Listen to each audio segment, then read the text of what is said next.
Hello friends, welcome to Rajan Singh science classes YouTube channel. आज की इस वीडियो में हम लोग बीएससी एग्ज़ाम में कॉपी कैसे लिखें। फर्स्ट ऑफ ऑल हम लोग जानेंगे कि बीएससी एग्ज़ाम में कॉपी जो है लिखने के लिए कितने पेज में कॉपी लिखना रहता है। उससे पहले हम लोग जान लेते हैं कि बीएससी एग्ज़ाम में क्या मल्टी कलर पेन हम लोग यूज कर सकते हैं। तो हाँ, आप मल्टी कलर पेन यूज कर सकते हैं। इसमें से आपको एक रेड पेन यूज नहीं करना है। इसको मैं हटा देता हूँ। और आपको जो है एक पेन और होता है ग्रीन पेन, इसको यूज नहीं करना है। ये भी ग्रीन जैसा ही दिख रहा है, इसको भी मैं हटा देता हूँ। तो ये तीन पेन को छोड़ करके बाकी आप किसी भी पेन से जो है एग्ज़ाम में लिख सकते हैं। अगर आप ब्लू पेन से लिखना चाहें, ये ब्लू पेन है, अगर आप ब्लू पेन से लिखें, या आप जो है इसमें ऑरेंज हो या आपका पिंक हो या आपका जो है जो भी कलर हो उससे आप लोग जो है लिख सकते हैं। साथ ही साथ अगर आप ब्लैक पेन से लिखना चाहते हैं तो आप ब्लैक पेन से भी जो है लिखने का काम कर सकते हैं। ठीक है, खासकर अधिकतर लोग जो है ब्लैक ब्लू पेन को ही यूज करते हैं, और जिनको बॉटनी जूलॉजी में डायग्राम बनाना रहता है वे लोग जो है मल्टी कलर पेन यूज करते हैं। और ग्रीन पेन और ये जो हमारा रेड पेन होता है इसको यूज नहीं करना रहता है, नहीं तो आपके एग्जामिनेशन में मार्क्स कट भी जाएंगे। बाकी आप इस कलर का पेन का यूज कर सकते हैं। तो आई होप आप लोग समझ गए होंगे कि कौन सा पेन का यूज करना है। नेक्स्ट हम लोग समझते हैं कि एग्जामिनेशन में हेडिंग कैसे डाला जाता है। तो मान लीजिए कि मैं यहाँ पर लिखा हूँ बीएससी एग्जाम में कॉपी कैसे लिखें। तो ऐसे आप तो आइए अब हम लोग समझते हैं कि बीएससी एग्जाम में कितने जो है हमारे पेपर्स होते हैं टोटल ऑनर्स के, जिसके आधार पर जो है हम लोग का एग्जामिनेशन जो है उसका रिजल्ट जो है तय होता है। तो बीएससी में टोटल कितने पेपर्स होते हैं इसके ऊपर डिस्कस करेंगे, और साथ ही साथ जिनका सब्सिडरी पेपर है, चाहे वो केमिस्ट्री हो, फिजिक्स हो, बॉटनी हो, जूलॉजी हो, मैथ्स हो, वे लोग ऑनर्स पेपर के जो समझाने का आधार है उसी आधार पर सब्सिडरी का भी एग्जाम देंगे तो आप लोग को अच्छे मार्क्स आएंगे। ठीक है, आप लोग ऑनर्स का एग्जाम दे रहे हैं, उसको जो समझाया गया है कि शॉर्ट क्वेश्चन है या लॉन्ग क्वेश्चन है, वीडियो में पूरा समझाया गया है, तो उसी आधार पर आप लोग सब्सिडरी का भी जो एग्जाम है उसको देंगे। ऑनर्स हो या सब्सिडरी हो, दोनों को जो है के लिए समझाया गया है। विशेषकर ऑनर्स पर जो है फोकस देकर के समझाया गया है। तो आप लोग वीडियो को जो है स्टार्टिंग से लेकर के एंड तक जरूर देखेंगे, जिससे जो है आपके पूरे कंफ्यूजन जो है क्लियर हो जाएंगे कि एग्जामिनेशन में कॉपी कैसे लिखा जाता है, कितने पेज में कॉपी लिखा जाता है, एग्जामिनेशन में मल्टी कलर पेन यूज करना है, एग्जामिनेशन में कैसे हेडिंग डाला जाता है, कैसे पॉइंट वाइज आंसर्स लिखे जाते हैं, मैथ्स में कैसे जो है डेरिवेशन जो होता है उसमें कैसे जो है उसमें अंडरलाइन किया जाता है, या ब्रैकेट में जो लास्ट फाइनली डेरिवेशन आता है उसको कैसे ब्रैकेट में करके उसको प्रूव किया जाता है। इन सारी चीज़ों को जो है इस वीडियो में मेंशन किया गया है। और बॉटनी, जूलॉजी, फिजिक्स, केमिस्ट्री में कैसे हेडिंग डालना है, डायग्राम बनाना रहता है, तो आप लोग को डायग्राम कैसे मल्टी कलर पेन का यूज करना है। पेंसिल का यूज जो है आपको डायग्राम बनाते समय नहीं करना है। अगर आप पेंसिल का यूज करते हैं तो उससे जो है आपका टाइम जो है लॉस होगा, और आपको जो है और सारे क्वेश्चंस जो है वह छूट भी सकते हैं, क्योंकि आप जब पेंसिल से डायग्राम बनाना शुरू करेंगे तो उसको आप लोग बार बार उसको मिटाएंगे उसको, तो आपसे जो है उससे समय जो है आपका टाइम जो है खराब होगा, और जिससे आपका टाइम खराब होने के चलते और सारे क्वेश्चंस जो है छूट भी सकते हैं। इसलिए आप लोग पेंसिल का यूज नहीं करेंगे।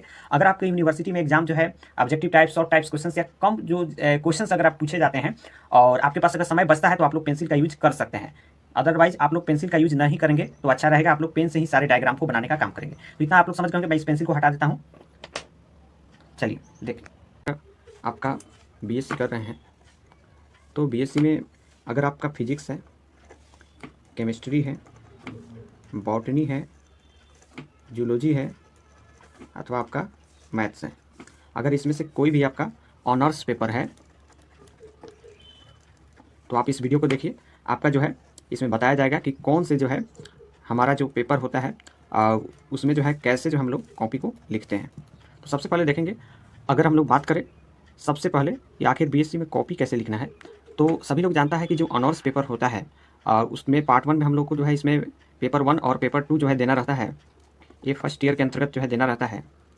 वहीं हमारा जो सेकेंड ईयर आता है तो इसमें पेपर 3 और पेपर 4 देना रहता है इस सेकेंड ईयर के अंतर्गत।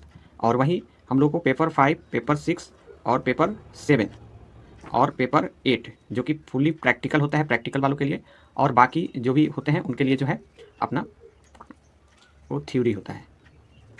तो यहाँ पर आप लोग समझ गए होंगे कि पार्ट 1, पार्ट 2 और पार्ट 3 में कितने ऑनर्स पेपर होते हैं, और इसी के बेस पर जो है आपका रिजल्ट तैयार होता है। तो फर्स्ट ऑफ ऑल इसे हम लोग समझ गए। अब आइए अब हम लोग समझते हैं कि कॉपी कैसे लिखना है। तो अगर आप देखेंगे, जो लोग पार्ट 1 का एग्जाम दिए होंगे या पार्ट 2 का एग्जाम दिए होंगे तो वे लोग जानते होंगे कि कैसे कॉपी जो है लिखना है। लेकिन जो स्टूडेंट अभी पार्ट 1 में है और वह पार्ट 1 का एग्जाम देने जा रहे हैं तो उनके लिए जो है वीडियो काफ़ी महत्वपूर्ण है, वे लोग ध्यान से देखेंगे। अगर आपका इसमें से कोई भी ऑनर्स है तो फिजिक्स है, केमिस्ट्री है, बॉटनी है, जूलॉजी है, तो इसके लिए जो है मैं विशेष कर बता रहा हूँ। बाकी मैथ्स वाले के लिए तो अलग से जो है मैं बताऊँगा। तो जो फिजिक्स वाले हैं, केमिस्ट्री, बॉटनी, जूलॉजी वाले हैं, वे लोग ध्यान देंगे। सबसे पहले आपको जो भी लिखना है वह पॉइंट वाइज लिखना है। पॉइंट मतलब होता है ऐसे एरो का निशान बनाना है, मतलब सीधा जो है आपको एरो का निशान बनाना है। मान लीजिए यहाँ पर आपको पॉइंट बनाना है, मैं यहाँ पर कर दे रहा हूँ। तो ऐसे एरो का निशान बना करके जो है आपको कोई भी चीज़ जो है मेंशन करना है, ऐसे एरो का निशान बना करके यहाँ पर ऐसे एरो का निशान बना दीजिएगा। ये थोड़ा लाइन के इधर चलाया है, ऐसा मत बनाइएगा आप लोग, ऐसा बनाइएगा। तो ऐसा एरो का निशान बना करके जो है आपको तब जो है आपको कोई भी चीज़ मेंशन करना है। सबसे पहले आपको हेडिंग डालना है। जैसे मान लीजिए हेडिंग है आपका हेस लॉ, जो कि केमिस्ट्री के अंतर्गत आता है। तो अगर मान लीजिए आपका हेडिंग है हेस लॉ, तो आप लोग सबसे पहले ऐसे हेस लॉ जो है लिख देंगे और उसके बाद जो है आप लोग इसको टॉपिक बना दिए। उसके बाद यहाँ पर आंसर लिख दिए जो भी क्वेश्चन नंबर का है, और उसके बाद जो है आपको इसके आगे जो है आपको पॉइंट दे करके ऐसे इसका डिफिनीशन पूरा लिख देना है। उसके बाद इसका डेरिवेशन जो भी है आपको लिखना रहता है। तो इसे आप लोग विशेष कर ध्यान देंगे कि कैसे आपको सबसे पहले हेडिंग डालना है, उसके बाद पॉइंट बनाना है, और एक क्वेश्चन का आंसर आप कितने पेज में दे सकते हैं। तो देखेंगे अगर आपका लॉन्ग क्वेश्चन है, खासकर मैं प्रैक्टिकल्स वालों के लिए बात कर रहा हूँ, तो लॉन्ग क्वेश्चन का आंसर जो है मैक्सिमम अगर आपका 15 मार्क्स का है तो आपको कम से कम जो है 5 to 6 पेज में देना है इसका आंसर। इसे आप लोग विशेष कर ध्यान देंगे और पॉइंट वाइज बनाकर अच्छे से जो है हैंड राइटिंग में जो है लिखना है। और खासकर जो हमारा टोटल पेज जो होता है वह मैक्सिमम 30 से लेकर के 32 पेज जो है आपको दिया जाता है। तो यहाँ पर जो है आपको पेजेज जो है भरने पर ध्यान नहीं देना है, सही सही लिखने पर जो है ध्यान देना है। क्योंकि अगर आप पेजेज भर कर आएंगे तो उससे नंबर नहीं मिलेगा आपको। जो भी ऑनर्स पेपर है उसमें आपको जो है जो भी आप थ्योरी का एग्जाम दे रहे हैं, आप पार्ट 1 पार्ट 2 या पार्ट 3 जो भी है, तो उसमें जो है आपको जो टॉपिक है उसको मेंशन करके उसको सही सही लिखना पड़ेगा और उसका डायग्राम भी अच्छी तरीके से बनाना पड़ेगा। तब जाकर के आपको 15 में जो है आपको 14-13 मार्क्स मिलेंगे। और खासकर जो है आप लोग ध्यान देंगे, जो लोग हिंदी इंग्लिश मिक्स करके लिखते हैं वे लोग अपना लिखेंगे वैसे ही, और जो लोग कंप्लीटली इंग्लिश में एग्जाम पेपर देते हैं तो वे लोग भी जो है ऐसे ही टॉपिक बनाकर हेडिंग डालकर लिखेंगे। और उनको भी जो है सेम कंडीशन है, वहीं 5 से 6 पेज में एक क्वेश्चन का आंसर देना है लॉन्ग क्वेश्चन का। अगर वहीं हम लोग शॉर्ट क्वेश्चन की बात करें तो शॉर्ट क्वेश्चन जो है बिहार यूनिवर्सिटी में खास करके पूछा जाता है। तो अगर आप लोग शॉर्ट क्वेश्चन अगर आप लोग मैंशन करते हैं वहाँ पर आंसर देते हैं तो इसको मैक्सिमम जो है 3 पेज में लिखने का प्रयास करेंगे। इसको 2 से 3 पेज में जो है लिख सकते हैं, ठीक है। और खासकर अगर हम लोग केमिस्ट्री की बात करें तो केमिस्ट्री में जो है जो इसका डेरिवेशन होता है और या जो भी रिएक्शंस होते हैं वो काफ़ी कम पेज में ही अट जाते हैं। तो इसलिए केमिस्ट्री में जो है थोड़ा सा पेज भरने में जो है आपको परेशानी हो सकती है। और केमिस्ट्री में पेज भरने से कोई मतलब नहीं रहता है, आपको जो भी क्वेश्चंस रहेगा उसका आंसर सही रहना चाहिए। वहीं फिजिक्स में भी जो है सेम कंडीशन है। और उसके बाद बॉटनी और जूलॉजी, बॉटनी में भी कुछ कुछ ऐसे क्वेश्चंस होते हैं खासकर जेनेटिक्स के जिसमें जो है पेज भरने से कोई मतलब रहता नहीं है और उसमें करेक्ट आंसर लिखने से मतलब रहता है। लेकिन कुछ कुछ ऐसे आंसर होते हैं जो लॉन्ग क्वेश्चंस हो गए, उनको जो है कम से कम 5 से 6 पेज में आपको लिखना ही पड़ेगा। एटलीस्ट 5 से 6 पेज में लिखना ही पड़ेगा, तभी जाकर के आप लोग को कंप्लीट मार्क्स मिलेगा। वहीं जूलॉजी में सेम कंडीशन है, इसमें भी ऑब्जेक्टिव टाइप्स के क्वेश्चंस पूछे जाते हैं, साथ ही साथ इसमें भी शॉर्ट क्वेश्चंस और लॉन्ग क्वेश्चंस देखने को मिलते हैं। तो शॉर्ट क्वेश्चंस के लिए हो गया, लॉन्ग क्वेश्चंस के लिए हो गया, और ऑब्जेक्टिव के लिए तो आप जानते ही हैं। और अगर हम लोग बात करें लास्ट में सबसे मैथ्स की, तो इसमें जो है आप लोग ध्यान देंगे, जो लोग मैथ्स के स्टूडेंट हैं इसमें पेज भरने से मतलब नहीं रहता है। इसमें मतलब रहता है आपका जो भी क्वेश्चन है उसको अगर आप सॉल्व कर रहे हैं तो उसका आंसर सही आना चाहिए। और खास करके अगर कोई डेरिवेशन वाला चीज़ है तो उसमें आप लोग जो है जो ब्लैक पेन ब्लू पेन होता है उसको यूज करेंगे। और अगर मान लीजिए कहीं आप डेरिवेशन कर रहे हैं तो वहाँ पर जो है आपको ब्रैकेट में जो है जो आपका लास्ट जो आपका सॉल्व वाला आंसर आता है तो उसको आप लोग ब्रैकेट में जो है घेर करके आप ब्लैक पेन से आप लोग लिख सकते हैं। और साथ ही साथ उसको हाईलाइट भी कर सकते हैं ताकि जो कॉपी जब चेक होगा तो उस समय जो है कॉपी जब चेक होगा तो वह ध्यान में जाए जो कॉपी चेक करते हैं उनके, और आपको जो है अच्छे से मार्क्स मिल पाए। तो इसलिए आप लोग जरूर जो है ये अंडरलाइन करने वाला या जो बॉक्स बनाते हैं ये लोग जरूर आप लोग करेंगे। और विशेष कुछ कहना नहीं है मैथ्स वालों के लिए। और खास करके जो लोग फिजिक्स केमिस्ट्री बॉटनी जूलॉजी वाले हैं वे लोग ध्यान देंगे इन सारी चीज़ों पर, तो आपको जो है एग्जामिनेशन में अच्छे मार्क्स अचीव होंगे।